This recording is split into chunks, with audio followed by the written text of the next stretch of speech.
Le système du foyer éclaté, pratiquement unique en France, préserve l'autonomie des personnes âgées tout en facilitant leur insertion dans un quartier en pleine renaissance. L'Almagar, qui a déjà une vraie vie sociale, devrait maintenant attirer quelques commerces. Il constituera bientôt un des pôles essentiels de la vie roubaisienne. Un pôle essentiel de la vie roubaisienne. Voilà ce que le quartier de l'Almagar, dans lequel je me trouve actuellement, représentait comme espoir pour les Roubaisiens à la fin des années 80. Un espoir, une fois de plus menacé de destruction par les pelleteuses.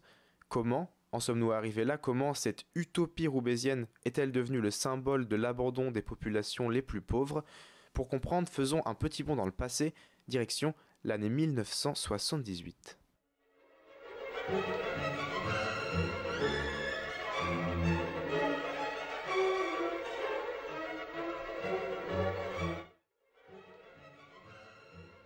Détruire pour reconstruire.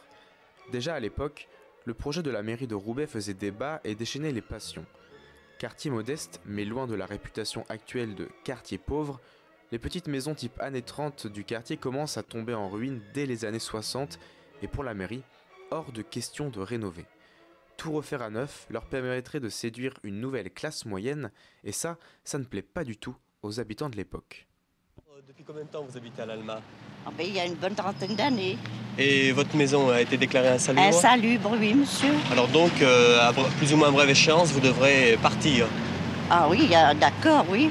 Ça vous pose des problèmes, non? Des problèmes, des fameux problèmes, parce que pour le loyer, c'est déjà plus la même chose. Hein. Nous, on paie là 6 000 francs, mais qu'est-ce qu'ils vont nous donner comme logement? Démolir un quartier, qu'est-ce que ça voulait dire aujourd'hui? Ça voulait dire reconstruire des HLM.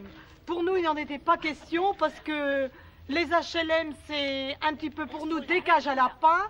Et on voulait absolument que, pour nous, le logement, c'est, si vous voulez, un moyen pour l'homme d'être en contact avec les autres et non, si vous voulez, d'être enfermé dans une petite boîte.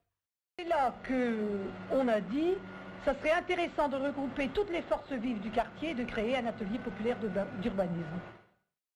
Et cette initiative citoyenne sera une grande réussite. Des centaines d'habitats sauvés de la destruction, des bâtiments entièrement refaits à neuf, ouverts. Le rêve roubaisien était en marche, et tout ça sans changer la population habitant le quartier. Un village moderne, unique en son genre où les habitants communiquent, s'entraident, bref se connaissent. Des grands appartements, des longs couloirs, des parcs et des espaces verts. Tout est mis en œuvre pour rendre la vie sociale au sein de l'Alma la plus agréable possible. Ce qui est intéressant en venant vivre sur ce quartier, c'est qu'on n'est pas dans quelque chose d'anonyme. On est amené obligatoirement à rencontrer les gens et à se côtoyer les uns les autres, tout en ayant aussi notre propre individualité en la préservant.